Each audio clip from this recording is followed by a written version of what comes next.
3 things I've learned from super producer Dr. Dre. 3 secrets I'm going to share with you right now. All right. Number 1, his drums always hit hard.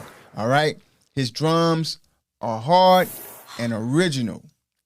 All right. You would never hear a Dr. Dre track where the drums are not banging, that snare is not ringing through, that kick is not kicking hard, the bass is not booming, right? You would never hear that.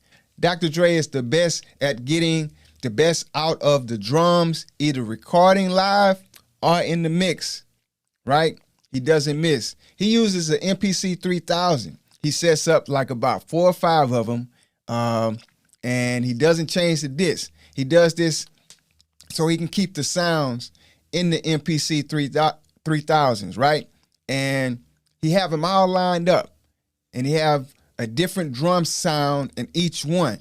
And then he'll use a master one for the sequencing, right? How dope is that, man?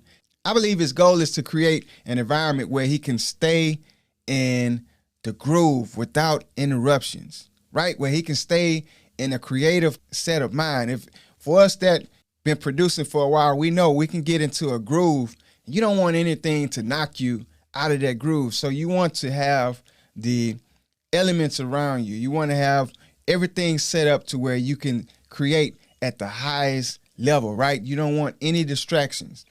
This is how deep his production goes on the drums, not even mentioning the other elements, all right? When he was producing NWA, he used the Roland 808 drum machine, right?